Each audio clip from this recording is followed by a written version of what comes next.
नमस्कार साथियों। तो आज है 13 जुलाई 2026। दोस्तों आज बाजार चाहे जैसे भी ओपन रहा, क्लोजिंग बहुत ही परफेक्ट लेवल पे हुआ, जहां पे निफ्टी 50 के साथ यानी मोस्टली सेक्टर या मोस्टली इंडेक्स शुरू में भले ही बहुत नीचे था या काफी नीचे खुला था, पर क्लोजिंग एटलीस्ट फुल रिकवर करते हुए हुआ है। पर दोस्तों अभी एक बहुत बड़ी गड़बड़ हो चुका है, बहुत बड़ी सीरियसली गड़बड़ हो चुका है। मतलब अब देखेंगे डॉ जोन्स की पोजीशन, जब मैं लास्ट वीडियो रिकॉर्ड करा था तब भी नीचे था। अभी आप देखिए यूएस में लोकल टाइम दोपहर 2:12 पे डॉ जोन्स की पोजीशन में कोई बहुत बड़ा इंप्रूवमेंट नहीं हुआ, लगभग 0.29% नीचे चल रहा है। ये बड़ी फैक्टर नहीं है कि अभी डॉ जोन्स कितना नीचे चल रहा है। बड़ी फैक्टर क्या है मैं आपको दिखाता हूँ। फिलहाल आप देखिए नैस्डैक की पोजीशन भी लगभग 1.5% नीचे दिख रहा है। बड़ी फैक्टर ये है कि oil price back to back बढ़ता जा रहा है, बहुत ज्यादा बढ़ चुका है। मतलब आज सुबह से 3% 3.5% ऊपर था। जब आपको मैं लास्ट वीडियो बहुत पीछे जाने की जरूरत नहीं है, ठीक 1.5 घंटा पहले याद है कितना था? 7% ऊपर था, सॉरी 5% ऊपर था। अभी देखिए 9% एग्जैक्टली ऊपर पहुंच चुका है। रियल टाइम डेटा मैं आपको दिखा रहा हूं, रात 11:40 की रीडिंग 82.85 डॉलर पर बैरल पे पहुंच चुका है। 9% ऊपर दोस्तों, 9% ऊपर। और दोस्तों अगर माहौल ऐसा ही रहा, ये कल सुबह तक आराम से 85 क्रॉस कर जाएगा। और ये एक बहुत बड़ी फैक्टर है। अभी देखिए जो गिफ्ट निफ्टी की पोजीशन, जब मैं लास्ट वीडियो रिकॉर्ड कर रहा था तब 80 पॉइंट नीचे था। अभी देखिए 100 पॉइंट नीचे हो चुका है रात की डेटा। चलिए जो भी सब यहाँ पे आया है न्यूज़ अपडेट्स, एक एक करके मैं आपको एक्सप्लेन करके समझाता हूँ। पर एक छोटा सा रिक्वेस्ट दोस्तों शुरू में ही आप सभी को करूंगा, दोस्तों चैनल को सब्सक्राइब अभी कर लीजिए अगर आपने अभी तक नहीं किया या आप इस चैनल पे नहीं हो तो। और ऑलरेडी देखिए मैं आप लोगों के लिए 5 इंपॉर्टेंट टॉपिक के ऊपर वीडियो अपलोड कर चुका हूँ। ये देखिए ये लास्ट वाली वीडियो, तब भी 80 पॉइंट नीचे था, देखिए मेंशन भी किया था, देख सकते हो। ठीक है, अभी 100 पॉइंट नीचे आ चुका है। तो बहुत सारे कंपनी का आज रिजल्ट आउट हुआ, सब कुछ दे चुका हूँ। आई होप कि आप लोगों ने देख लिया। सर नहीं देखा तो प्लीज जाके चेकआउट करना, ठीक है, सारे इंपॉर्टेंट टॉपिक है।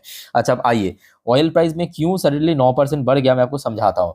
देखिए अभी तक ईरान क्लेम कर रहा था कि स्टेट ऑफ हॉर्मुज हमारा है और फ्यूचर में हम इस पे टोल सिस्टम लागू करेंगे, ऐसा बहुत बार कह चुका है, बट अभी तक कुछ एक्शन नहीं लिया था। ठीक है, अब दोस्तों स्टेट ऑफ हॉर्मुज पे नजर पड़ा है मेरे चचा की, यानी डोनाल्ड ट्रम्प की।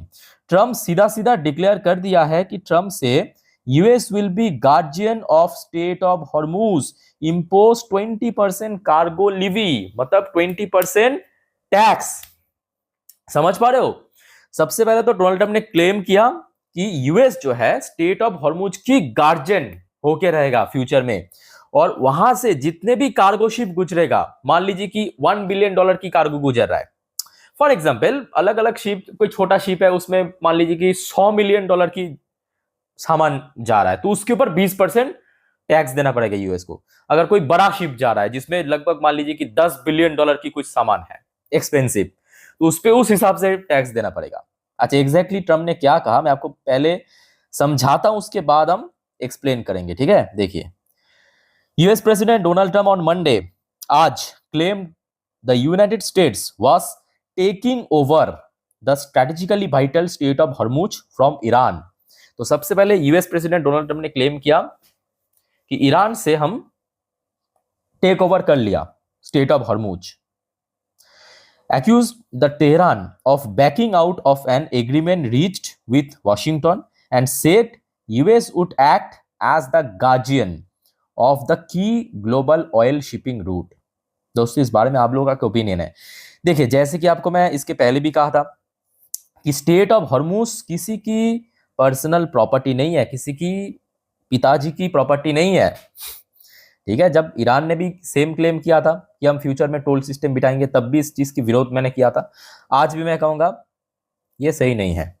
और सिर्फ यहाँ पे ईरान या यूएस की ना नहीं है, पूरे दुनिया की देश को इस डिसीजन की विरोध करना चाहिए, अदरवाइज पूरे वर्ल्ड इकोनॉमी खतरे में आ जाएगा।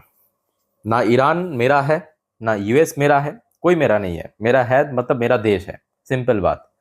ठीक है, तो यहाँ पे चाहे कोई भी गलत रास्ता अपनाएगा उसका विरोध होना चाहिए, चाहे ईरान अपनाए चाहे यूएस अपनाए। बाकी इस बारे में दोस्तों आप लोग क्या सोचते हो कमेंट करके बताइए। बट इसी वजह से फिलहाल ऑयल प्राइस देखिए 9% बढ़ गया, इसी वजह से। ये आज रात की लगभग कोई 8:30 8 बजे के आसपास अपडेट है। अच्छा आप पूछेंगे सर इसके बाद क्या? अगला स्टोरी बताइए, ईरान की तरफ से कुछ रिप्लाई नहीं आया? बिल्कुल आया है। ईरान ने क्या कहा, देखिए, Iran fires back after Trump's Hormuz take over plan, suspends MoU with US and rules out Islamabad talk. तो सबसे पहले ईरान ने यूएस के साथ पिछले कुछ महीनों पे जितने भी एमओयू साइन हुआ था, एग्रीमेंट साइन हुआ था, सबको क्या कर दिया, सस्पेंड कर दिया। उसके साथ साथ दोस्तों रिसेंटली सुनने को आ रहा था कि बहुत जल्दी इस्लामाबाद पे, यानी पाकिस्तान की जो कैपिटल है इस्लामाबाद पे, यूएस और ईरान के बीच एक और बैठक हो सकता है या एक और मीटिंग हो सकता है। उसको भी टोटली कैंसिल कर दिया, रूल्स आउट कर दिया। पर दोस्तों जो आपको मैं इसके पहले भी कहा था कि देखिए ईरान के लिए अब ये जो जंग है, ये जो लड़ाई है, ये काफी भारी पड़ने वाले हैं।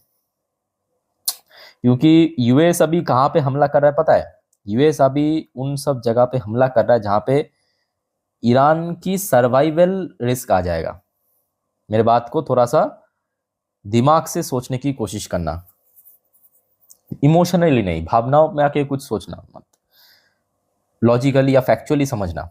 यहाँ पे देखिए ईरान की तरफ से देखिए अभी सिर्फ इतना ही कहा, Iran on Monday accused the United states of openly violating cease fire agreement, ये तो फैक्ट है, announced it would not implemented previously agreed memorandum of understanding मतलब MOU पे, further escalating tension after US president unveiled sweeping new measure over the state of Hormuz। तो Iran की तरफ से इतना ही कहा गया। अब जो भी है देखिए, चाहे यहाँ पे ईरान यूएस, बट पीटेगा दोस्तों भारत जैसे देश, जो आपने इसके पहले भी कहा था। भारत की मेन प्रॉब्लम क्या है कि भारत की ये जो 90% ऑयल डिपेंडेंसी है दूसरे देशों के ऊपर, ये बहुत बड़ी चुनौती है भारत के लिए। और यही वजह है, लोग तो देखिए आसानी से कह देते हैं कि क्यों इथेनॉल मिला रहा है सरकार, इसी वजह से मिला रहा है, ठीक है, ताकि ये जो 90% डिपेंडेंसी है इसको कम किया जा सकता है। देखिए इसका एक बेस्ट ऑल्टरनेट तो हो गया आपका इलेक्ट्रिक व्हीकल्स या रिन्यूएबल सेक्टर, वो तो कर ही रहा है, बट उसके साथ साथ जिस वजह से इथेनॉल ब्लेंड चल रहा है पेट्रोल पे, हाँ उसमें कुछ प्रॉब्लम जरूर आ रहा है, न्यूज़ तो मिल रहा है, बट देखना होगा कि आगे कब तक ये ऐसा चलता है। क्योंकि अगर माहौल ऐसा ही रहा तो कहीं ना कहीं देखा जाए ये ऑयल प्राइस कल सुबह तक आराम से 85 पहुंच जाएगा। अच्छा, एक और, यहां तक सब कुछ चल रहा था, अब दोस्तों यूएस को साथ दे रहा है यूके, क्योंकि अल्टीमेटली है तो सेम जेनेटिक्स की, है ना, ये आपको भी पता है। आप पर हिस्ट्री उठा के देखेंगे, यूएस की जो आज की डेट में स्थायी लोग हैं वो सब तो यूके वाले ही है। थोड़ा पीछे चल के देखिएगा, 200-300 साल पहले की घटनाएं हैं। अब यूके ने डेजिग्नेट कर दिया आईआरजीसी को, आईआरजीसी मतलब ईरान की जो कमांडो, उसको आईआरजीसी कहा जाता है, उसको as a terrorist organisation declare कर दिया। कौन? यूके गवर्नमेंट ऑफिशियल ने, अमिड राइजिंग टेंशन। ये आज की रिपोर्ट में आपको दिखा रहा हूं। तो सीधा सीधा अभी यूके सपोर्ट किसको कर रहा है? यूएस को कर रहा है। एक बार मैं आपको आर्टिकल पढ़ के समझा देता हूं, देखिए। The United Kingdom on Monday designated Iran's Islamic Revolutionary Guard Corp, जो उसकी सेना को कहा जाता है, IRGC, under new power aimed at tackling foreign state threat, marking one of Britain strongest measure against Tehran recent year. अच्छा, आप पूछेंगे ऐसा क्यों किया? दोस्तों आपको पता होगा स्टेट ऑफ हॉर्मुज पे रिसेंटली बहुत सारे जो ships, cargo ships, oil vessels के ऊपर हमला हुआ, उनमें बहुत सारे, मतलब मेजरली आप कह सकते हैं यूके का था, ठीक है। अब देखिए यूके इस वॉर की शुरू से ही नहीं था, वॉर में, वॉर किसके साथ हो रहा था? ईरान वर्सेस इजराइल और यूएस, ठीक। यूके नहीं था, पर उसके बावजूद भी, जो आपको मैं उस टाइम पे विरोध किया था, आपको याद होगा, आज से ठीक लास्ट वीक की बात है, जहाँ पे मैं बार बार कहा था कि ईरान को ऐसा नहीं करना चाहिए था कि यूके की कोई कार्गो शिप जा रहा तो उसमें मारने की कोई जरूरत नहीं था। अब यूके ने जिस वजह से, ये तो एक बहुत बड़ी फैक्टर है।